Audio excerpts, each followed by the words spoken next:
So hello everyone, मेरा नाम प्रशांत है। आपको स्क्रीन पे आज दिख रहा होगा कि यहाँ पे लिखा हुआ है ट्रेडिंग साइकोलॉजी। अब आज की जो बात हम करने वाले हैं वो ट्रेडिंग साइकोलॉजी के ऊपर ही करने वाले हैं, क्योंकि कोई भी स्ट्रैटेजी आप यूज कर लो, कोई भी बड़ी से बड़ी स्ट्रैटेजी आप यूज कर लो, चाहे एसएमसी हो, चाहे ट्रेंड लाइन का ब्रेकआउट हो, चाहे सपोर्ट रेजिस्टेंस पे आप ट्रेड लेते हो या डिमांड सप्लाई पे ट्रेड लेते हो, आपको आपकी जब तक ट्रेडिंग साइकोलॉजी सही नहीं होगी, ट्रेडिंग माइंडसेट सही नहीं होगा, तब तक आप अपने ट्रेड्स को सक्सेसफुली एग्जीक्यूट नहीं कर पाओगे। लॉसेस के बाद आपको या तो डर रहेगा कि मैं नेक्स्ट ट्रेड लूं या ना लूं, कहीं अगर लूं तो मेरा कैपिटल वाइप आउट ना हो जाए या मुझे और लॉस ना हो जाए।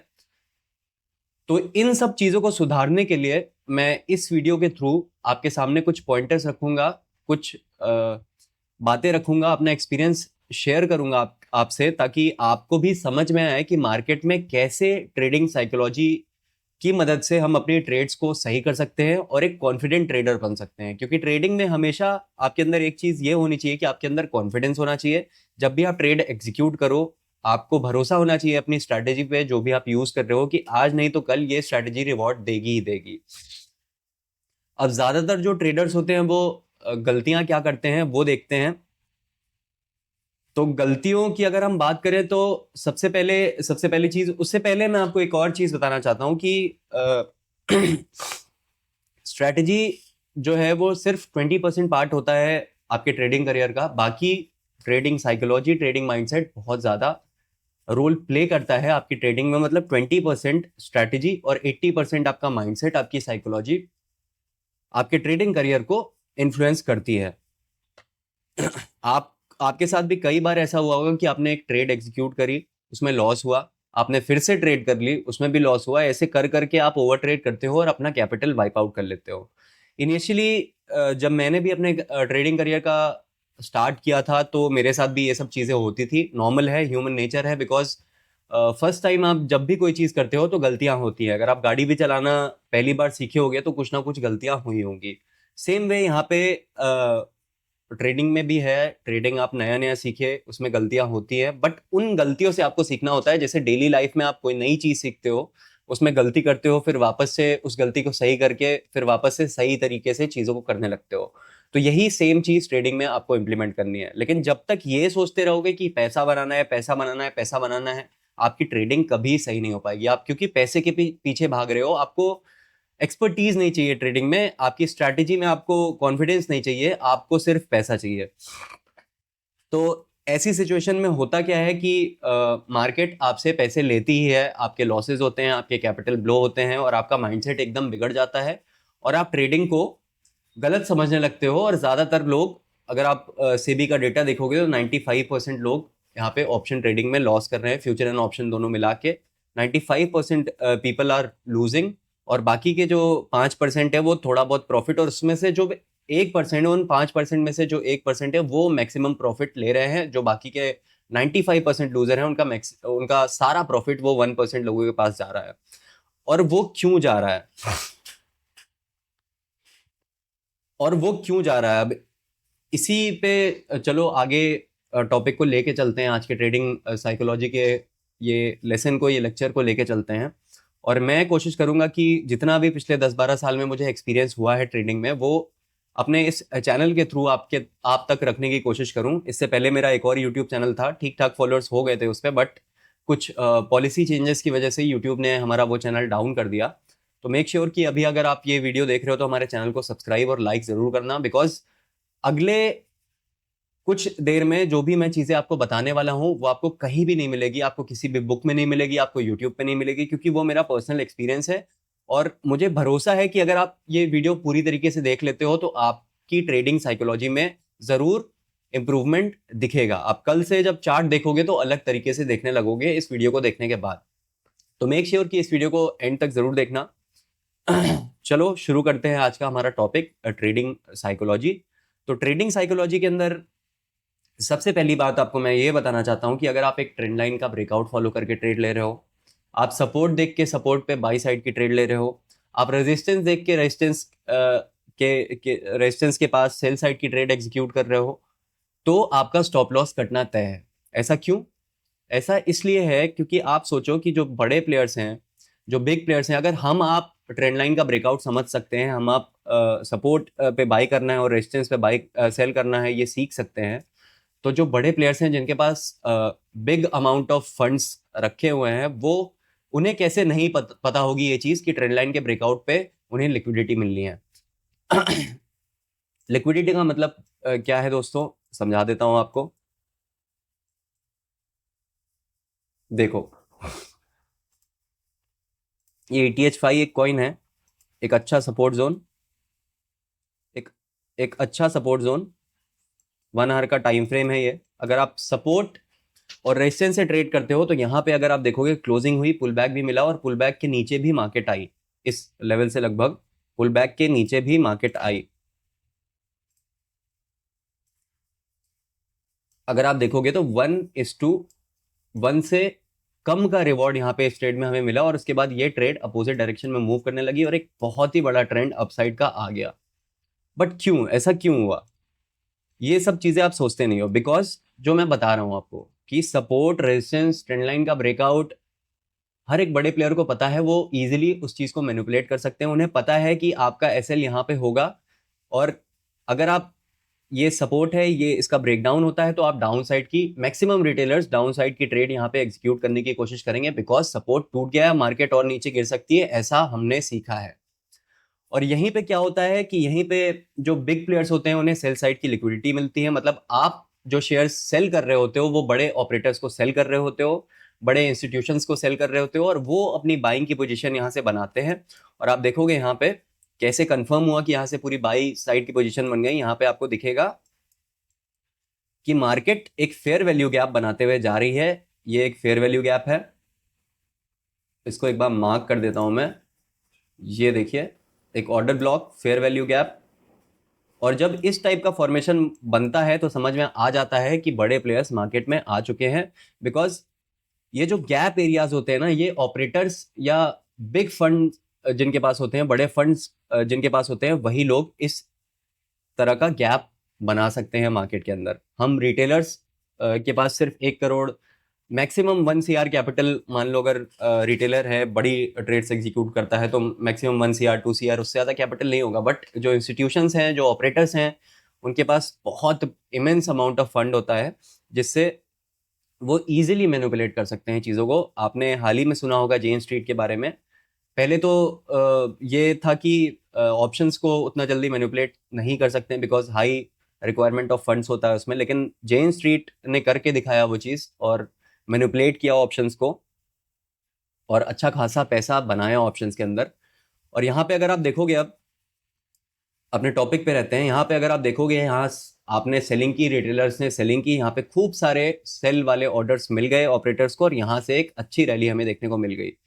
तो हमेशा जब भी, अब मैं ये नहीं कह रहा कि ट्रेंड लाइन काम नहीं करता, रेजिस्टेंस और सपोर्ट काम नहीं करता, बिल्कुल काम करता है, लेकिन आपको उसमें रिस्क एंड रिवॉर्ड पता होना चाहिए कि आपको 1:5 पे निकलना है, 1:4 पे निकलना है, 1:3 पे निकलना है, या 1:1 पे निकलना है। और वो चीज़ आपको कैसे पता करनी है, वो चीज़ आपको ऐसे पता करनी है, जब आप ट्रेंड लाइन के ब्रेकआउट पे ट्रेड ले रहे हो तो आप उसको लिखो। आप, इसीलिए मैं बार बार कहता हूँ कि जर्नल जो है, ट्रेडिंग जर्नल बनाना बहुत ज़्यादा ज़रूरी है, क्योंकि जब आप किसी भी स्ट्रैटेजी को फॉलो करते हो, जैसे मान लीजिए आपने 10 ट्रेड एग्जीक्यूट की ट्रेंड लाइन के ब्रेकआउट के बाद, ट्रेंड लाइन के ब्रेकआउट की वजह से आपने 10 ट्रेड एग्जीक्यूट कर दी। अब 10 में से अगर 6 ट्रेड आपकी सही हो रही है तो 1:2 का रिवॉर्ड लो। इजी, आपको पता है कि 10 में से 6 अगर मैं सही कर रहा हूँ, मतलब मेरी एफिशिएंसी जो है वो 60% की है, मैं अगर 1:2 का रिवॉर्ड लूंगा तो इजीली मुझे end of the month profitable में रहूंगा। तो ये चीज़ें बहुत ज़्यादा ध्यान देने वाली है। हम क्या करते हैं, एक स्ट्रैटेजी को फॉलो करते हैं, ना लिखते हैं उसके बारे में कुछ, ना समझते हैं कि वो स्ट्रैटेजी कैसे काम कर रही है, कितना काम कर रही है, उसकी एफिशिएंसी क्या है। हम बस कोल्हू के बैल की तरह ट्रेड्स एग्जीक्यूट करते रहते हैं, कभी लॉसेज होते हैं, कभी प्रॉफिट होते हैं, और ओवरऑल अगर आप देखोगे तो आखिरी में आपको ओवरऑल लॉसेस हो जाते हैं। तो सिंपल सी चीज़ है, आप कोई भी स्ट्रैटेजी अगर फॉलो कर रहे हो तो लिखो ज़रूर उसके बारे में, और जब आप लिखोगे तो आपकी साइकोलॉजी अपने आप डेवलप हो जाएगी। तब होगा क्या, जैसे मैंने एग्जांपल दिए कि 10 में से 6 ट्रेड अगर आप सही कर रहे हो तो 4 ट्रेडें गलत भी तो होंगी। तो वो 4 ट्रेडें मान लो आपने स्टार्ट किया अपना मतलब आपने ट्रेड्स अपनी शुरू की किसी मंथ में, फर्स्ट मान लो मैंने स्टार्ट की 1 सितंबर से ट्रेड, और मैंने उसको लिखना चालू किया और पहले की 4 ट्रेडें गलत हो गई। अब क्या होगा कि अगर मैं वो चीज़ें, मुझे वो डेटा नहीं पता होगा कि 10 में से 6 ट्रेडें सही करता हूँ मैं स्ट्रेटजी के थ्रू, तो मुझे क्या लगेगा, मेरा कॉन्फिडेंस डाउन हो जाएगा, मेरी साइकोलॉजी खराब हो जाएगी, मुझे डर लगेगा नेक्स्ट ट्रेड लेने में, और नेक्स्ट ट्रेड में अगर बड़े प्रॉफिट्स मिलने वाले होंगे तो मैं वो बड़े प्रॉफिट्स होल्ड नहीं कर पाऊंगा, मैं जल्दी ही कम प्रॉफिट में निकल जाऊंगा।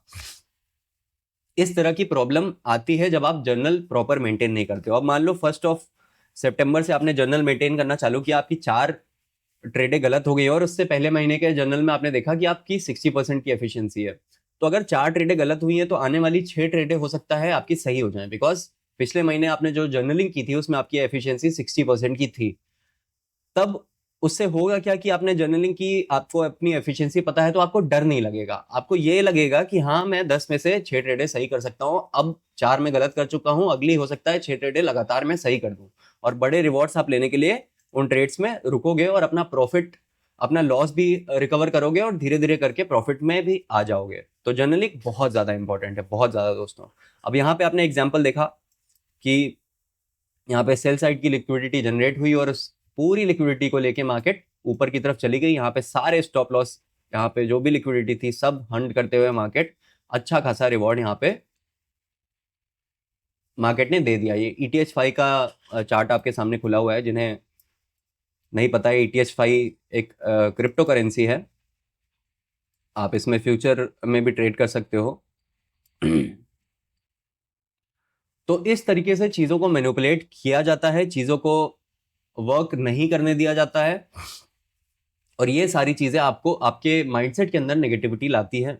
तो आपको हमेशा ये सोच के चलना है कि मार्केट में अगर आपका लॉस हो रहा है तो किसी का प्रॉफिट होगा, और आपको अगर प्रॉफिट करना है तो किसी का लॉस होना चाहिए। तो आपको ऐसे जोन आइडेंटिफाई करके रखने हैं कि कहाँ पे स्टॉप लॉस हंटिंग, आप मान लो यहाँ पे आप ये सपोर्ट का ब्रेकडाउन होता है, आप इसको रेजिस्टेंस मान के आप डाउन साइड के लिए ट्रेड करने लगते हो। अब डाउन साइड की ट्रेड ठीक है, कोई गलती नहीं है आपकी, यहाँ पे सपोर्ट टूटा, सपोर्ट एक रेजिस्टेंस बन गया, आपने डाउन साइड की ट्रेड एग्जीक्यूट कर दी।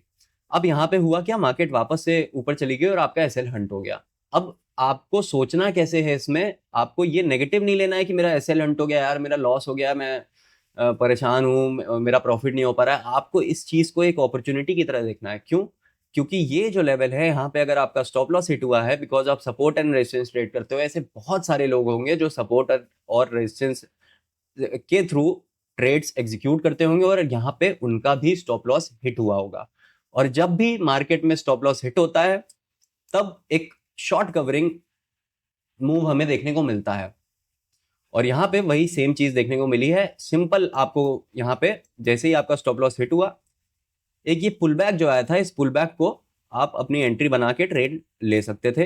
कुछ इस जोन से यहाँ से पुल बैक आया, मान लो यहाँ पे स्टॉप लॉस हिट हुआ, यहाँ से पुल बैक आया, अब इस पुल बैक के हाई को आप अपनी एंट्री बना लो और इसके लो को अपना एसएल बना लो, और देखो कितना बड़ा रिवॉर्ड आप कैप्चर कर सकते हो। चाहो तो आप ईएमए लगा लो, उसके हिसाब से अपने प्रॉफिट को ट्रेल करो। यहाँ पे अगर आप देखोगे तो बहुत ही बड़ा रिवॉर्ड 1:9 है, और ऊपर तक ये जाएगा, 1:10 तक इजिली चला जाएगा। 1:11 का रिस्क एंड रिवॉर्ड आपने कैप्चर कर लिया। तो इस तरह से चीजें होती हैं जब आप समझने लगते हो कि स्टॉप लॉस हंटिंग होता क्या है। स्टॉप लॉस हंट होने के बाद ऐसा नहीं है कि मार्केट आपका स्टॉप लॉस हंट की वापस से नीचे आ गई, ऐसा भी होता है, बट ज्यादातर सिनेरियोज में आपको ये देखने को मिलेगा कि स्टॉप लॉस हंट करने के बाद मार्केट उसी डायरेक्शन में मूव करने लगती है, और वो एक अपॉर्चुनिटी होती है जब आप अपनी ट्रेड्स को एग्जीक्यूट कर सकते हो। तो हमेशा ये ध्यान रखो कि कहाँ पे लोगों के सबसे ज्यादा स्टॉप लॉस होंगे, और अगर उस लेवल से मार्केट ऊपर जाती है तो एक तेज मोमेंटम आने की चांसेस बहुत ज्यादा बढ़ जाती हैं।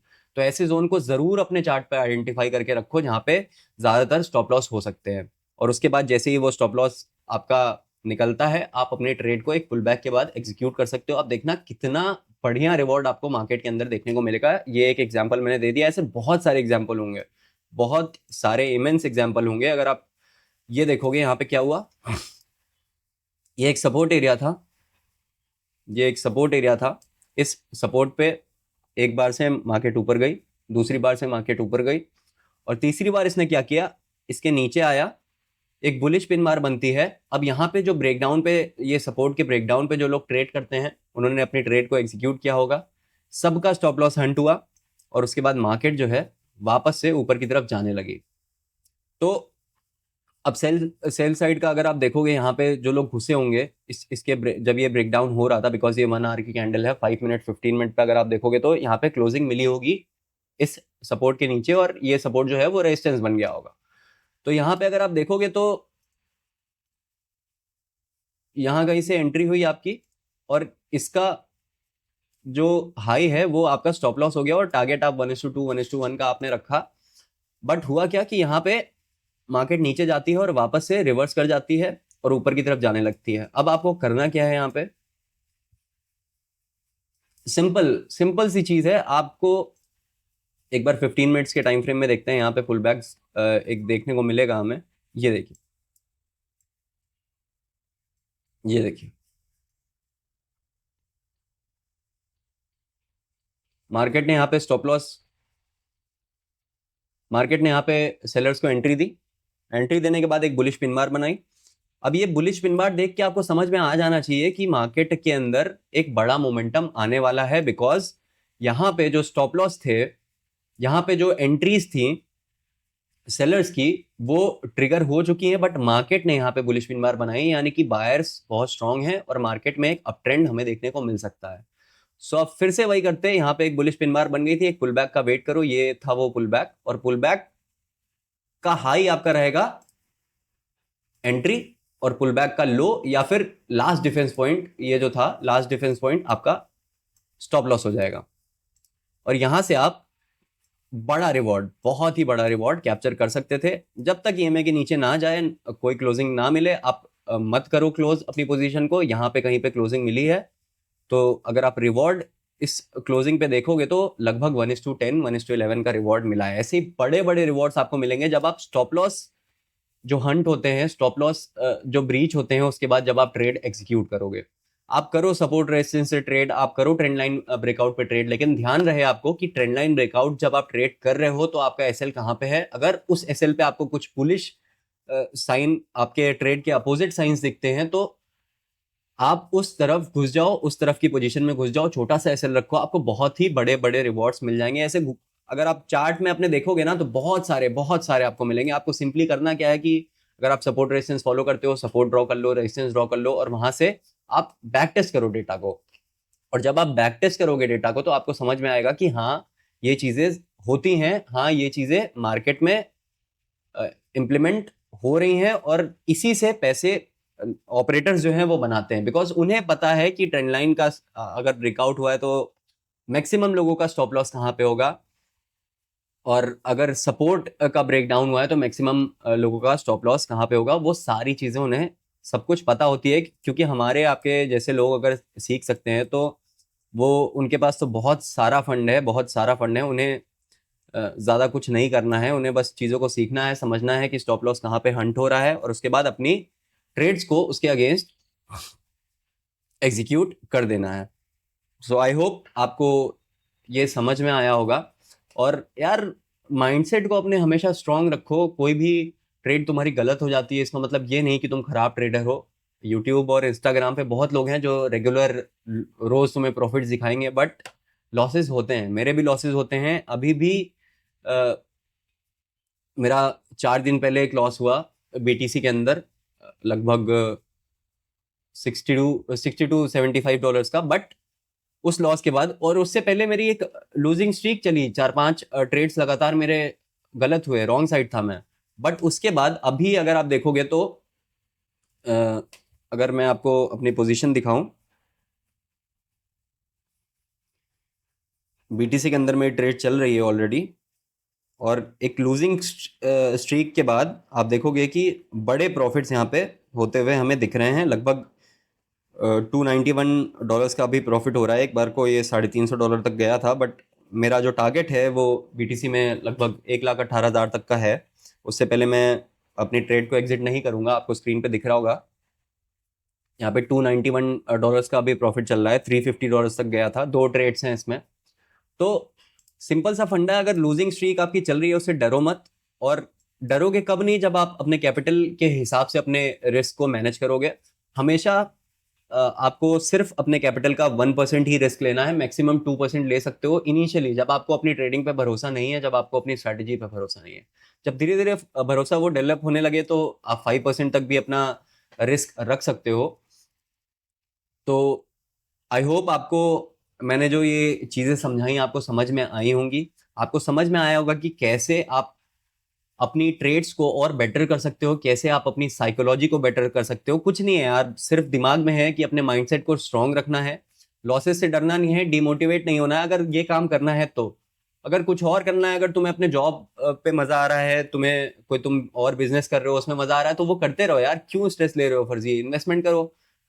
क्यों घुसना है फ्यूचर में, क्यों घुसना है ऑप्शन में? इन्वेस्टमेंट करके अपना आराम से जिंदगी जियो। और जिन्हें इसमें अपना फ्यूचर दिख रहा है, जिन्हें लगता है कि नहीं मैं भी बड़े प्रॉफिट्स बना सकता हूँ आने वाले टाइम में, मैं इसको एज अ करियर देख सकता हूँ, वो सिंपल सी इस बात को समझो कि अपने दिमाग में ये चीज सेट कर लो कि लॉसेस तो होंगे, लेकिन हर लॉस से मुझे क्या सीखने को मिल रहा है, ये इस चीज पे मेरा ज्यादा फोकस होना चाहिए।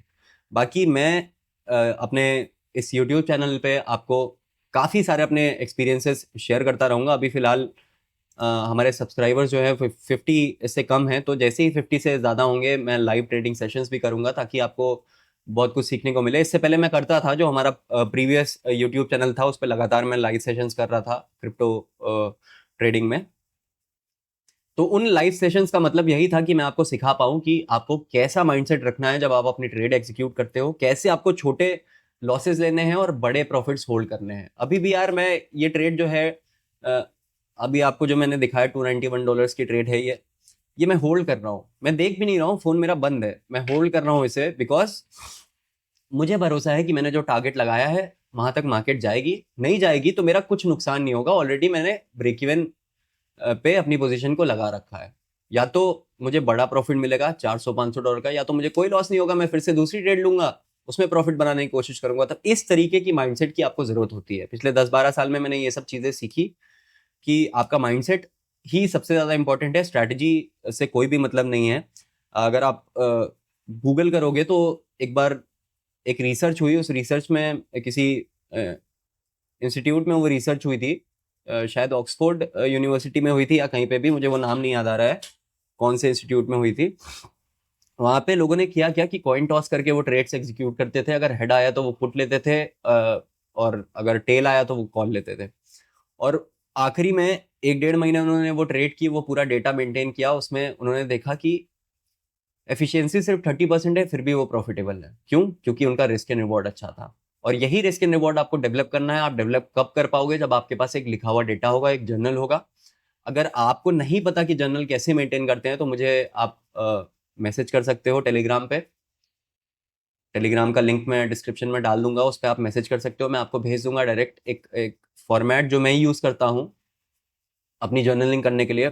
काफ़ी इंपॉर्टेंट चीज़ें हैं उसमें, वो आपको दिख जाएगा, और आप उसमें प्रॉपरली अपनी जर्नलिंग को मेंटेन कर सकते हो। और उसके बाद धीरे धीरे अपने डेटा को एनालाइज करके अपना रिस्क एंड रिवॉर्ड समझ सकते हो कि अगर आप कोई एक स्ट्रैटेजी यूज़ करते हो तो उसका रिस्क एंड रिवॉर्ड आपको कितना चाहिए।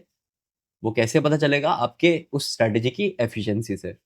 तो आई होप मेरी बातें आपको समझ में आई होंगी। अगर समझ में आई हो, अगर जो मैंने ये आपको 20 मिनट दिए हैं उसमें आपका, अगर आपके अंदर कुछ भी चेंज आया हो, आपका माइंडसेट कुछ भी बदला हो, तो हमारे चैनल को सब्सक्राइब करना, इस वीडियो को लाइक करना, और मेक श्योर कि आप टेलीग्राम से ज़रूर जुड़ जाना हमारे साथ। वहाँ पे फ्री में मैं बहुत सारा नॉलेज देता हूँ। और बाकी यूट्यूब पे तो मैं आता रहूँगा, ऐसी वीडियोस बनाता रहूँगा जिससे आपकी ट्रेडिंग साइकोलॉजी, आपके ट्रेडिंग माइंडसेट को सुधार पाऊँ और आपको एक कॉन्फिडेंट ट्रेडर बना पाऊँ। देखो यार, पैसे मुझे अगर यूट्यूब से कमाने होते तो मैं वापस से चैनल नया क्यों बनाता? मैं उसी चैनल पे मेल वेल करके कुछ करके मैं चीज़ों को सही करवा सकता था। बट वो पॉइंट ही नहीं है। मुझे ज़्यादा से ज़्यादा लोगों तक अपना एक्सपीरियंस पहुंचाना है, ज़्यादा से ज़्यादा लोगों को मोटिवेट करना है जो ऑलरेडी ट्रेडिंग कर रहे हैं। किसी का कैपिटल वाइप आउट हो जाता है, किसी के साथ कुछ हो जाता है। और जो माइंडसेट है ना यार, मैं वो समझ सकता हूँ कि पहले एक एक साल 1.5 साल शुरुआत में मैंने भी झेला है बहुत सारी चीज़ों को, मैंने भी बहुत लॉसेस किए हैं, तब जाके आज इस सिचुएशन में पहुंचा हूं कि आपको सिखा पा रहा हूं। देखो, लॉसेस भी सीख देते हैं, प्रॉफिट्स भी सीख देते हैं, लेकिन सबसे ज़्यादा मेरा जो पॉइंट ऑफ व्यू है, सबसे ज़्यादा आप सीखते हो जब आपका नुकसान होता है, जब आपका लॉस होता है, क्योंकि तब आप अपनी गलतियों पे ध्यान देते हो। और गलतियों पे ध्यान देने से क्या होता है कि आप उन गलतियों को सुधार सकते हो। सेम एग्जांपल जैसे मैंने दिया था कि गाड़ी अगर आप चला रहे हो, कार चलाना अगर आप सीख रहे हो, तो आप पहली बार गियर गलत तरीके से लगाओगे। फर्स्ट गियर जब आप लगाओगे तो गलत तरीके से लगाओगे, लेकिन धीरे धीरे आप अपनी गलतियों को सुधारते हुए फर्स्ट, सेकंड, थर्ड, फोर्थ, अब तो इनिशियली जब मैंने भी पहली बार सीखा था कार चलाना, तो आपके साथ भी ऐसा ही हुआ होगा कि गियर एक मतलब इंस्टिंक्ट नहीं आ रहा था अंदर से कि गियर ऐसे बदलना है। अब तो अपने आप ही बदल जाता है, पता भी नहीं चलता है। तो वैसे ही जब आप चीज़ों को धीरे धीरे सुधारोगे तो ट्रेडिंग भी आपकी सुधर जाएगी, आपको पता नहीं लगेगा। सो आज के लिए बस इतना ही। थैंक यू, आपने अपना समय दिया। आपको अगर कुछ भी सीखने को मिला हो तो चैनल को सब्सक्राइब ज़रूर कर लेना। Thank you.